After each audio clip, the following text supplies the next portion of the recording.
전능하신 하나님 말씀 낭송 진리 추구에 관하여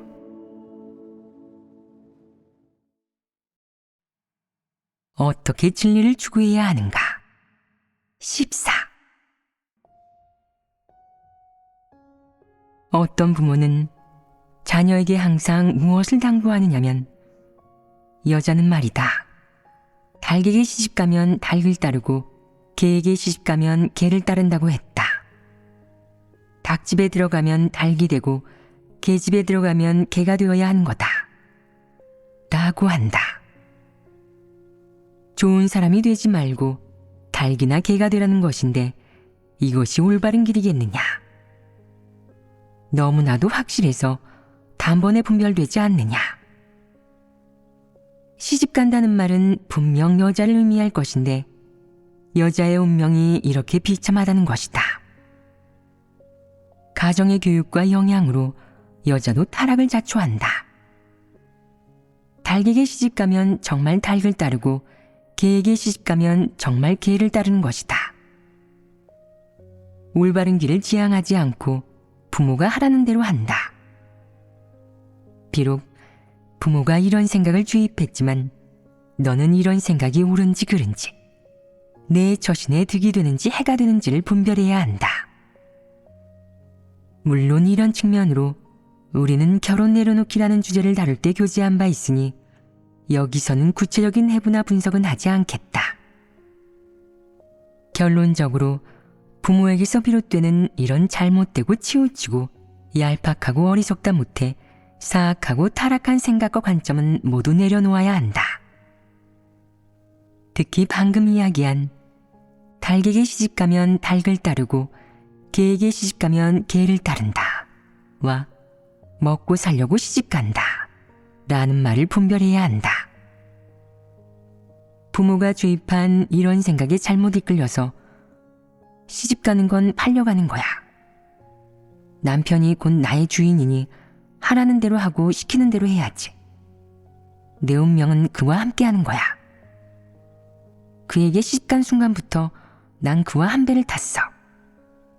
그가 좋으면 나도 좋고 그가 좋지 않으면 나도 좋지 않아. 그러니 닭에게 시집가면 닭을 따르고 개에게 시집가면 개를 따른다는 부모님의 말씀은 영원히 맞는 거지.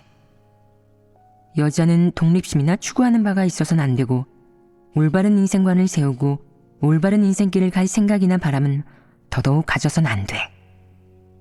분수에 맞게 닭에게 시집가면 닭을 따르고 개에게 시집가면 개를 따른다는 부모님의 말씀을 지키면 그만이지 뭐. 라고 생각하면 안 된다. 이런 생각이 옳겠느냐? 옳지 않습니다. 왜 옳지 않으냐?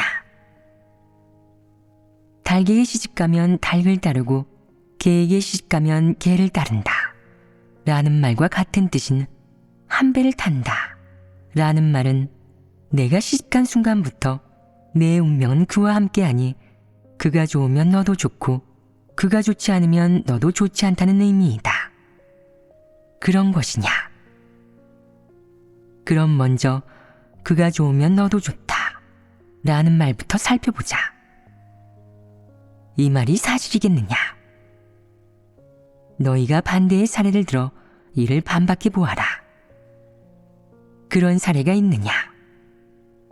떠오르지 않느냐? 그럼 내가 말해보겠다.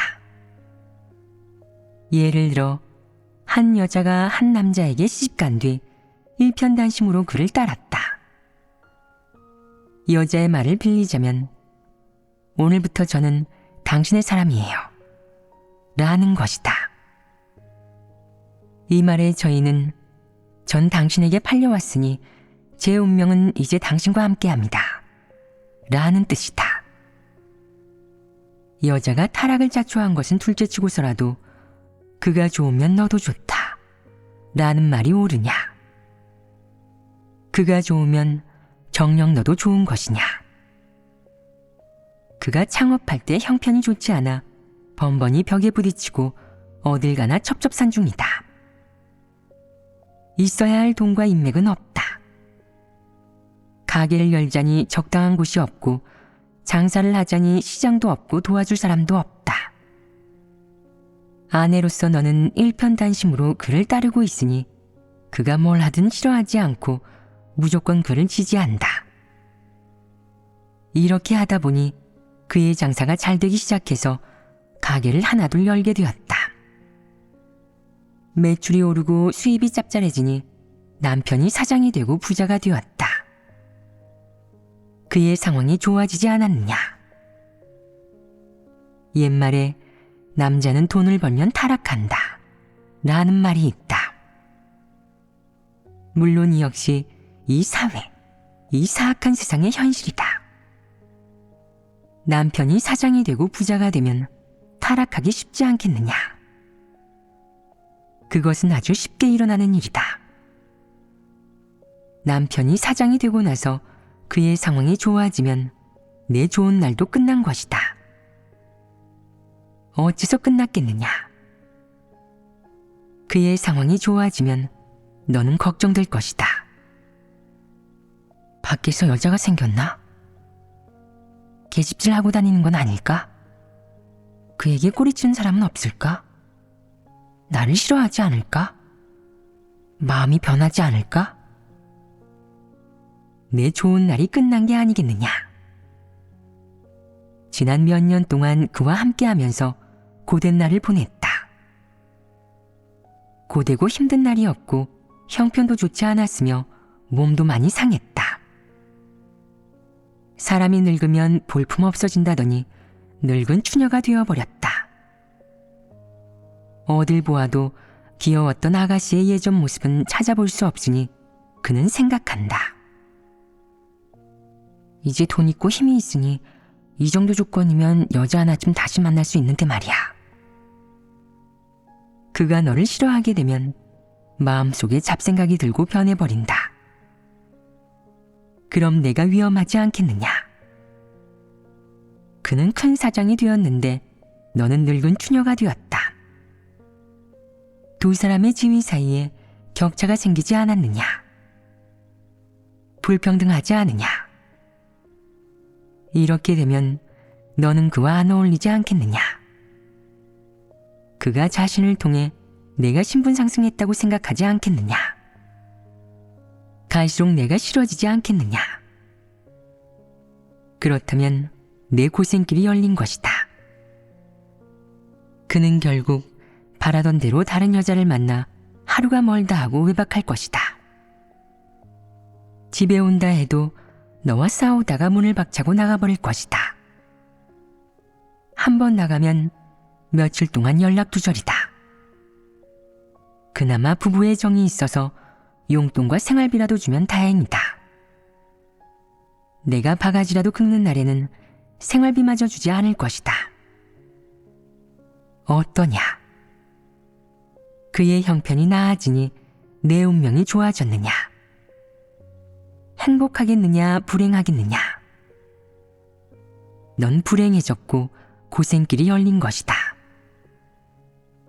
여자가 이런 일을 당하면 보통 정신없이 울기 마련인데 집안의 허물을 밖으로 드러내면 안 된다 라는 부모의 말까지 더해지니 참을 수밖에 없다. 그리고 이렇게 생각한다. 아들이 장성해서 내 억울함을 풀어줄 때까지 참자. 그때 가서 그를 버려버리겠어. 어떤 여자는 그나마 좀 괜찮은 편인데 아들이 커서 힘이 되어주는 날을 보게 되는 것이다. 하지만 어떤 여자는 그런 날까지 가지 못한다. 아들이 어린데도 남자가 이렇게 말한다. 꺼져 이 여편네야. 너를 밥동량하는 거지 취급하면서 집 밖으로 내쫓는다. 그가 좋으면 너도 좋으냐? 너희 둘의 운명이 함께하고 있느냐? 그의 사업이 계속 부진하거나 뜻대로 되지 않아 내 지지와 응원, 동반과 내조가 필요했다면 그는 자본도 없고 타락할 기회도 없으니 어쩌면 너를 소중하게 대했을지도 모른다. 그가 잘 안 될 때 내게 안정감이 생기고 함께 해줄 수 있는 사람이 있을 수 있다. 그때 비로소 결혼의 행복과 온정을 느낄 수 있다. 그가 잘 안 되었기 때문에 밖에서 그를 상대해 주거나 신경 써주는 사람이 아무도 없으니 내가 바로 그가 믿을 수 있는 유일한 사람인 것이다. 그러니 그가 너를 보배로 여길 것이고 내게는 안정감이 생기게 되니 상대적으로 좋고 행복한 일이다. 만약 그의 형편이 나아지고 날개가 단단해지면 날게 될 텐데 그가 널 데려가겠느냐? 달개에 시집가면 닭을 따르고 개에게 시집가면 개를 따른다. 라는 부모의 말이 옳겠느냐? 이는 여자를 불구덩이로 밀어넣는 것이 분명하다. 그럼 만약 그가 옳은 길을 가면 그를 따르고 그가 옳은 길로 가지 않으면 그를 내쳐버린다. 라고 한다면 이 원칙은 옳으냐? 이 원칙도 옳지 않다. 내가 그에게 시집가는 것은 그에게 팔려가는 것이 아니며 그를 남이라고 생각해야 하는 것도 아니다. 너는 결혼해서 이행해야 할 책임만 다하면 된다. 같은 길을 갈 수 있으면 가고 같은 길을 갈 수 없으면 이혼하는 것이다. 내 의무를 다했으면 마음에 거리낌이 없을 것이다. 내가 책임을 다해 그와 함께할 필요가 있으면 책임을 다하고 그럴 필요가 없으면 갈라서면 되는데 바로 이런 원칙이다. 달개에 시집가면 닭을 따르고 개에게 시집가면 개를 따른다. 라는 말은 사람 잡는 허튼 소리이다. 어째서 허튼 소리라고 하겠느냐? 원칙 없이 누구든 분별 없이 따르는 것이다. 내가 좋은 사람을 따르면 평생이 살만하겠지만 나쁜 사람을 따르면 스스로 무덤을 파는 꼴이 아니겠느냐? 그러니 그가 어떤 사람이든 내가 결혼이라는 문제를 대할 때는 올바른 입장을 취해야 한다. 너는 진리가 사람에게 알려준 것만이 사람을 진정으로 보호할 수 있고 사람이 존엄하게 살도록 하는 길이자 원칙이라는 것을 알아야 한다. 부모가 알려준 것은 그저 정의나 사심에서 비롯된 하찮은 경험이자 수단에 불과하기에 절대 너를 보호해 줄 수 없고 모든 일에 올바른 실행 원칙을 갖게 하지도 못한다. 닭에게 시집가면 닭을 따르고 개에게 시집가면 개를 따른다. 와 같은 말은 혼인이라는 문제에서 너를 어리석게 만들고 존엄과 올바른 인생길을 선택할 수 있는 기회를 잃어버리게 만들 뿐이다.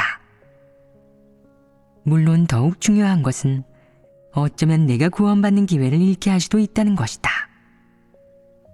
그러니 부모의 말이 너에 대한 관심이 되었든 보호가 되었든 그 말이 정의나 사심 아니면 다른 어떤 목적에서 비롯되었든 어쨌든 너는 그들이 하는 여러 말들을 분별해야 한다. 설사 그들의 의도가 너를 잘되게 하려고 하고 보호하려는 것일지라도 너는 아무 생각 없이 미련하게 받아들이지 말아야 한다. 잘 분별해서 하나님 말씀에 따라 올바른 실행 원칙을 찾아내야지 그들의 말대로 실행하고 처신해서는 안 된다. 특히 기성세대들이 항상 이야기하는 먹고 살려고 시집간다 라는 말은 더욱 틀린 말이다. 여자가 손이 없느냐 발이 없느냐, 자기 밥벌이도 못한다는 말이냐, 어찌서 남자에게 의지해 먹고 살려는 것이냐, 여자가 아둔하더냐, 여자가 남자보다 못할 게 무엇이냐. 아무것도 뒤처지지 않습니다. 그렇다. 그 무엇도 뒤처지지 않는다. 여자에게는 혼자 힘으로 살아갈 능력이 있는데 이는 하나님으로부터 받은 것이다. 여자가 혼자 힘으로 살아갈 능력이 있는데 어째서 먹고 사는 것을 남자에게 의지해야겠느냐.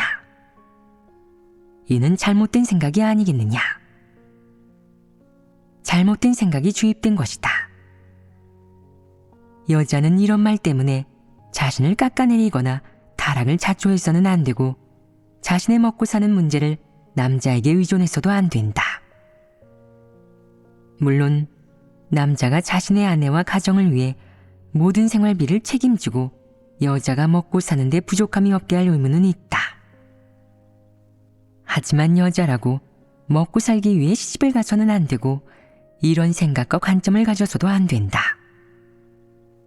내게 혼자 힘으로 살아갈 능력이 있는데 어찌 자신의 먹고 사는 문제를 남자에게 의존하는 것이냐.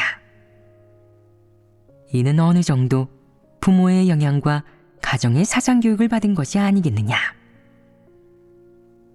여자가 만약 이런 가정교육의 영향을 받았다면 그런 여자는 게을러서 아무것도 하기 싫으니 남에게 기대어 자신의 먹고 사는 문제를 해결하려 하는 사람이거나 아니면 부모의 사상을 받아들여 여자는 아무것도 아니라서 먹고 사는 문제는 스스로 해결해서는 안 되고 해결할 수도 없으니 남자에게 의존해야 하는 것이 옳다고 생각하는 사람일 것이다.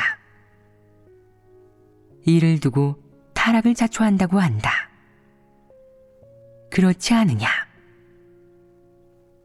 그럼 어째서 이런 생각과 관점을 받아들이는 것이 옳지 않겠느냐? 그것이 무엇에 영향을 미치는 것이냐? 어째서 사람은 이런 측면에 타락한 생각을 내려놓아야 하겠느냐? 남자가 내게 먹을 것과 입을 것을 주면 너는 내 남자를 자신의 주인이나 직속 상관, 지배인으로 삼으니 그럼 너는 모든 대수사를 내 지배인에게 물어봐야 하지 않겠느냐? 예를 들어 내가 하나님을 믿게 되면 지배인한테 믿어도 되는지 물어봐야겠다. 그가 믿으라 하면 믿고 믿지 말라 하면 믿지 말아야지 라고 생각한다. 하나님 집에서 사람에게 본분을 이행할 것을 요구하면 이것도 그에게 물어봐야 한다. 그가 좋아하면서 동의해야 본분을 이행할 수 있지 싫어하면서 동의하지 않으면 본분을 이행할 수 없다. 내가 하나님을 믿으며 하나님을 따를 수 있는지는 남편의 태도와 너를 대하는 모습에 달려있는 것이다. 남편이 이 도가 진짜인지 가짜인지 분별할 수 있느냐? 남편의 말을 따르면 구원받고 천국에 들어갈 수 있느냐? 남편이 총명한 사람이라면 하나님의 음성을 들을 수 있는 사람일 것이고 하나님의 양일 것이다. 그렇다면 너는 그를 따라 덕을 볼 것이다. 단지 그뿐이다. 하지만 남편이 마냥 나쁜 놈이고 적그리스도라면 그는 진리를 이해할 수 없을 것인데 너는 어쩌겠느냐? 그럼에도 믿겠느냐? 너는 귀가 없느냐 머리가 없느냐? 하나님 말씀을 듣지 못하는 것이냐? 하나님 말씀을 듣고 나면 내가 분별할 수 있지 않겠느냐? 남편이 내 운명을 결정해 줄 수 있느냐? 남편이 내 운명을 주재하고 배치하느냐? 내가 그에게 팔려간 것이냐? 사람은 이런 도리를 분명히 알고 있지만 일부 원칙적인 문제가 생기면 항상 자기도 모르게 가정에서 배운 이런 생각과 관점의 영향을 받게 된다. 그리고 이런 생각과 관점이 내게 영향을 미치면 너는 항상 잘못된 판단을 내린다. 잘못 판단한 생각에 이끌려 너는 잘못된 선택을 하게 될 것이고 곧이어 잘못된 길을 가게 될 것이며 결국 멸망을 자초할 것이다. 너는 본분을 이행할 기회를 놓쳤고 진리를 얻을 기회를 놓쳤으며 구원받을 기회를 놓쳤다. 너는 무엇 때문에 신세를 망쳤느냐? 표면적으로는 한 사람에게 미혹되고 영향을 받아 그로 인해 신세를 망친 것처럼 보이지만 사실 너 자신이 가지고 있는 고질적인 생각 때문에 신세를 망친 것이다. 즉, 결국 이런 결과를 초래한 근본적인 원인은 닭에게 시집가면 닭을 따르고 개에게 시집가면 개를 따른다 라는 생각이다. 그래서 이런 생각을 내려놓는 것도 무척 중요한 것이다. 우리가 교제한 처세 원칙, 처세 수단, 불문율, 처세술, 그리고 종족, 남성이나 여성, 결혼 등에 관련된 부모나 가정에서 비롯된 사상 관점을 지금 살펴보면 긍정적인 것이 하나라도 있느냐? 너를 진리 추구의 길로 어느 정도 인도할 수 있는 것이 하나라도 있느냐? 내게 진정한 피조물, 합당한 자격을 갖춘 피조물이 되라고 하는 것은 하나도 없다. 오히려 정반대로 그 하나하나가 내게 해를 끼치고 이런 사상 관점의 영향으로 너를 폐괴시킨다. 이로 인해 오늘날 사람들의 내면이 여러 그릇되고 터무니없는 사상 관점에 속박받고 지배당하며 영향을 받고 시달리고 있는 것이다. 비록 사람의 내면 깊은 곳에서 가정은 따스한 곳, 유년의 추억으로 가득한 곳, 마음속으로 의지할 수 있는 곳이긴 하지만 가정이 사람에게 가져다주는 여러 부정적인 영향은 간과할 수 없다. 가정의 온기가 이런 잘못된 사상을 없애주지는 않는다. 가정의 온기, 가정이 가져다주는 아름다운 추억은 그저 사람의 육적인 정면에서 사람에게 일정한 위안과 만족을 줄 뿐이다. 하지만 한 사람이 처신하고 처세하는 방법과 가야 할 길, 혹은 수립해야 할 인생관과 가치관 등의 측면에서 보면 가정이 사람에게 미치는 영향은 모두 백해무익하다. 이런 점에서 볼 때 사람은 사회에 들어가기 전에 이미 가정에서 여러 사상관점의 폐괴를 받고 여러 잘못된 사상관점의 교육과 지배, 영향을 받았다. 가정은 사람의 여러 잘못된 사상관점을 길러주는 곳이자 사람의 여러 사상관점이 발휘되고 자유자재로 활용되기 시작하는 곳이라고 할 수 있겠다. 가정은 각 사람의 생명과 삶에서 이런 역할을 담당하고 있는 것이다. 이런 내용을 교제하는 것은 사람들에게 가정에서 정을 떼라거나 형식적으로 가정과 관계를 끊고 단절하라는 것이 아니다. 단지 가정이 주입한 여러 잘못된 사상관점을 구체적으로 인식하고 분별하라는 것이다. 물론 내려놓기는 더 정확하고 실제적이어야 할 것이다. 이것이 진리를 추구하는 사람이 가정과 관련된 주제에서 구체적으로 실행해야 하는 것이다. 가정과 관련된 주제는 이외에도 많다. 우리가 교제했던 가정에서 가르치는 이런 말들을 자주 듣지 않느냐? 가정에서 항상 듣는 말인데 이 집 아니면 저 집에서 들리는 것이다. 이런 말들이 비교적 보편적이고 대표적이지 않으냐? 절대 다수의 가정은 저마다 이런 사상관점을 주입하고 있다. 우리가 교제한 이 모든 말들은 대다수 가정에서 저마다 다른 방식으로 나타나며 성장기의 사람에게 각 연령대별로 주입된다. 이렇게 주입된 그 시점부터 사람은 이런 사상을 받아들이기 시작하고 이런 사상을 어느 정도 의식하고 받아들이게 된다. 그런 다음 방어 능력이 전혀 없는 상황에서 이런 사상 관점을 앞으로의 삶과 생존의 처세 수단과 방식으로 받아들인다. 물론 이를 자신이 사회에 발붙일 수 있는 근본으로 생각하는 사람도 많다. 그러니 이런 사상 관점은 사람의 삶 속에 넘쳐날 뿐 아니라 사람의 내면 세계는 물론 사람의 인생길에서 직면하는 온갖 문제들 속에도 가득하다. 서로 다른 문제가 생길 때마다 사람은 마음에 품고 있는 여러 사상 관점에 이끌려 그 일을 처리하게 된다. 또한 서로 다른 문제가 생길 때마다 사람은 저마다 다른 사상 관점, 처세 원칙, 처세 수단에 이끌리고 지배되어 이런 잘못된 사상 관점을 모두 현실 생활에서 자유자재로 활용한다. 사람은 여러 잘못된 사상 관점에 이끌려 자연스럽게 잘못된 길로 접어든다. 사람은 잘못된 생각에 이끌려 행동하고 처신하며 생활하고 살아가기 때문에 모든 사람이 걷는 인생길도 잘못되지 않을 수 없다. 그의 생각을 이끌어가는 근원이 잘못되었으니 그가 걷는 길도 자연히 잘못되고 그가 걷는 길의 방향이 잘못되었으니 마지막 결말은 말할 필요도 없다. 사람은 가정에서 비롯되는 여러 사상의 영향으로 인해 잘못된 길을 가게 되고 이 잘못된 길에 의해 잘못된 방향을 향하게 되니 사람은 지옥과 멸망을 향해 가게 된다. 결국 사람이 마지막에 멸망되는 근본적인 원인은 가정에서 영향받은 여러 가지 잘못된 사상에서 비롯되는 것이다. 결과가 이토록 심각하니 사람은 가정에서 가르치는 여러 가지 사상의 영향을 내려놓아야 한다. 현재 사람에 대한 이런 여러 잘못된 사상의 영향은 사람이 진리를 받아들이지 못하게 한다.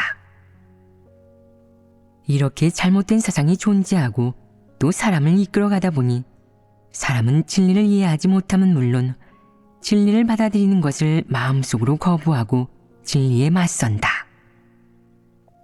더욱 심각한 것은 하나님을 배반하는 결정을 내리는 사람도 있다는 것이다. 현재가 이러니 멀리 보면 이런 잘못된 사상은 사람이 진리를 받아들이지 못하고 저버리게 하는 상태에서 계속해서 진리에 어긋나고 하나님을 배반하며 하나님을 저버리는 잘못된 길을 걷게 만들 것이다. 이렇게 잘못된 길로 이끌리면 사람이 형식적으로는 하나님 말씀을 듣고 하나님의 사역을 받아들이지만 사람이 걷는 잘못된 길로 인해 결국 구원에 이르지 못하게 된다. 이는 정말 안타까운 일이 아닐 수 없다. 그렇기 때문에 너에 대한 가정의 영향이 이토록 심각한 결과를 초래하니 사람은 이런 사상을 가볍게 대하지 말아야 한다. 내가 만약 각기 다른 측면의 문제마다 그것에 상응하는 가정에서 비롯된 잘못된 사상의 영향을 받고 있다면 너는 성찰해보고 그것을 고수하지 말고 내려놓아야 한다. 어떤 사상이든 그것이 만약 잘못되었고 진리에 위배되는 것이라면 내가 유일하게 선택해야 하는 올바른 길은 그것을 내려놓는 것이다. 내려놓기의 올바른 실행법은 다음과 같다. 이 일을 바라보고 행하고 처리하는 준칙과 근거는 더 이상 가정이 주입한 잘못된 사상이 아닌 하나님의 말씀이어야 한다. 비록 이 과정에서 너는 대가를 치러야 하고 내키지 않고 망신을 당하는 것은 물론 내 육적인 이익이 침해당한다고까지 생각할 수도 있겠지만 무슨 일이 있어도 너는 포기하지 말고 하나님 말씀, 하나님이 내게 알려준 원칙에 따라 계속 실행해야 한다. 이 전환의 과정은 분명 어려울 것이고 순조롭지만은 않을 것이다. 왜 순조롭지 않겠느냐?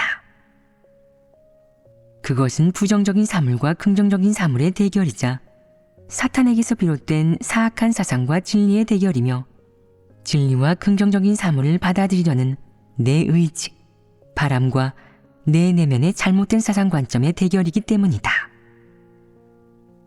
이런 대결이 있으니 사람은 고통을 받아야 할 것이고 대가를 치러야 할 것이다. 이는 내가 반드시 해야 하는 일이다. 한 사람이 진리 추구의 길을 가고 구원에 이르려면 이 사실을 받아들이고 이 대결을 겪어야만 한다.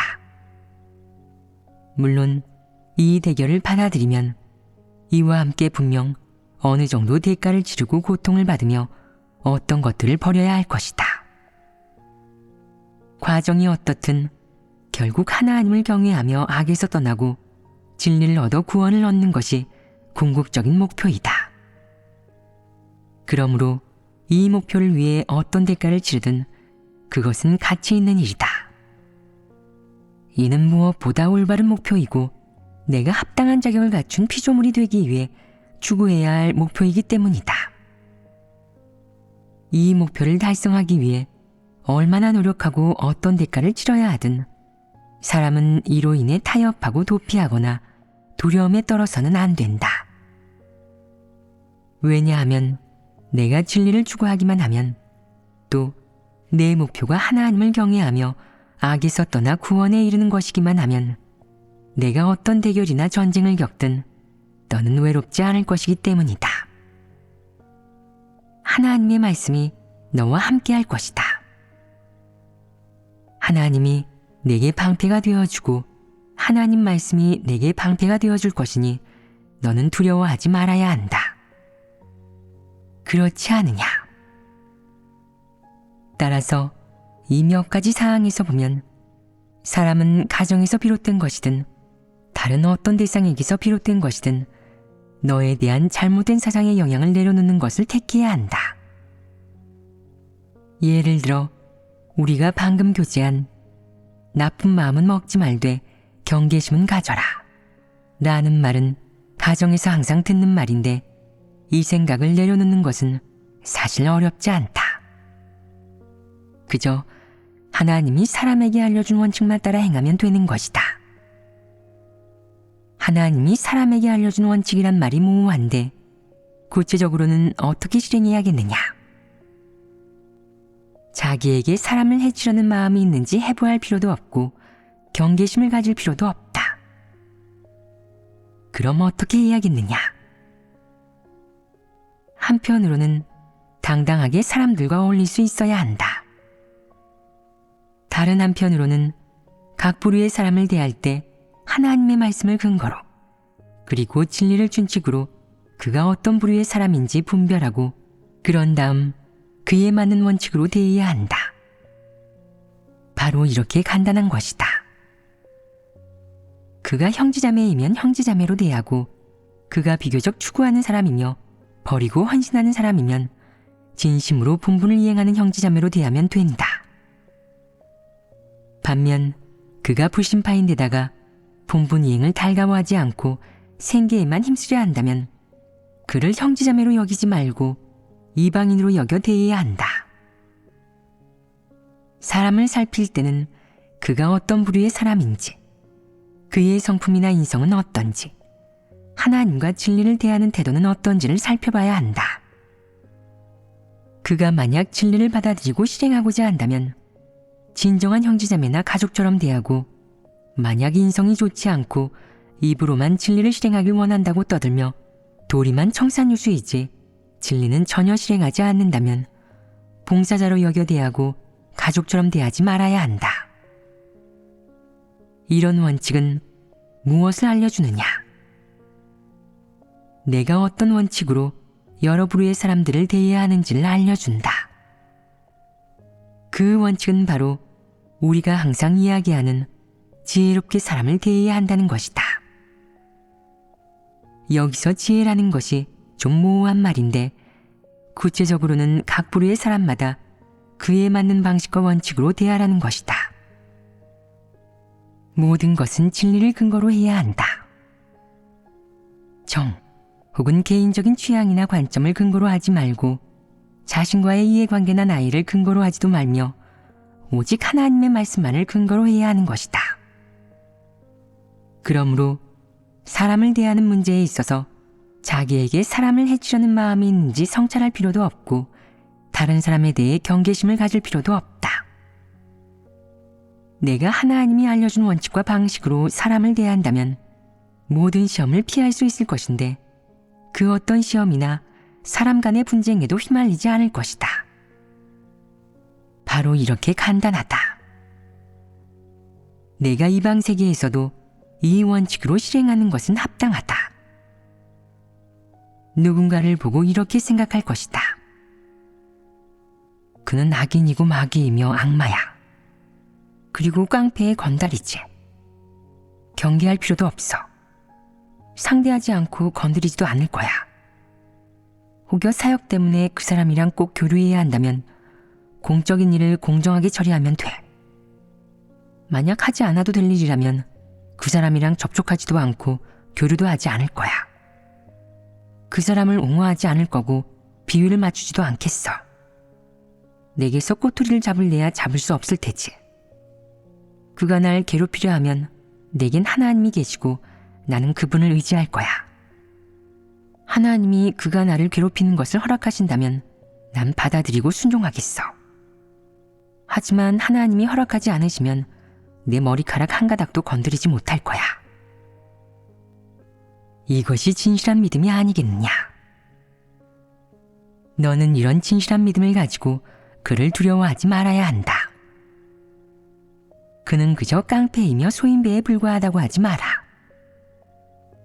큰 붉은 용을 마주한다고 해도 우린 항상 이 원칙을 지키면 된다. 큰 붉은 용이 내가 하나님을 믿지 못하게 한다면 너는 그것과 따지겠느냐? 그것에게 설교하겠느냐? 그러지 않겠습니다. 어째서 설교하지 않겠느냐? 그것은 마귀이니 설교를 들을 자격이 없다. 진주를 돼지 앞에 던져서는 안 된다. 진리는 짐승이나 마귀에게 얘기하는 것이 아니다. 그것은 사람에게 말하는 것이다. 마귀나 짐승이 알아듣는다 하여도 그것에게 얘기하지 않는다. 그것에게는 자격이 없다. 이 원칙이 어떠냐? 교회의 일부 인성이 나쁜 사람과 악인, 멍청한 사람, 횡포를 부리며 막무가내인 사람, 사회에서 힘있고 큰 가문에 명망 있는 사람을 너는 어떻게 대하겠느냐? 응당 대해야 하는 방식으로 대하면 된다. 형제자매이면 교류하고 형제자매가 아니면 상대하지 않고 믿지 않는 사람으로 대하는 것이다. 또한 복음전도 원칙에 부합할 경우 복음을 전해주고 복음전도 대상이 아니면 평생 만나지 않고 교류하지도 않는다. 바로 이렇게 간단하다. 사탄, 마귀를 경계할 필요도 없고 모략을 세울 필요도 없다. 보복할 필요 없이 그것을 무시하면 된다. 그를 분노하게 만들지도 않고 그와 교류하지도 않는 것이다. 만약 꼭 교류하고 지내야 할 일이 생기면 공적인 일을 공정하게 처리하고 원칙에 따라 일을 처리하면 된다. 바로 이렇게 간단하다. 하나님이 사람에게 가르쳐준 행동이나 처신의 원칙과 방식은 내가 존엄한 사람이 되게 하는 동시에 점점 사람답게 살아가게 해줄 것이다. 반면 부모가 내게 가르친 방식은 겉으로는 너를 보호하고 내가 잘되게 하기 위한 것처럼 보이지만 사실은 내게 잘못된 길을 가리켜 주어 너를 불구덩이로 밀어넣을 것이다. 그가 내게 가르치는 것은 처신의 바른 길도 지혜로운 처신의 방식도 아닌 비열하고 옹졸하기만 한 처신의 방식이다. 이는 진리에 전혀 부합하지 않고 진리와 아무런 상관도 없다. 그러니 내가 만약 부모가 가르친 사상만 받아들인다면 내가 진리를 받아들이기란 여간 어렵고 힘든 일이 아닐 것이며 진리를 실행해내는 것도 녹록지 않을 것이다. 내가 만약 진정으로 가정에서 비롯된 처신의 사상과 처세의 원칙을 내려놓을 마음이 있다면 내가 진리를 받아들이는 것은 어렵지 않을 것이고 진리를 실행하는 것도 수월할 것이다.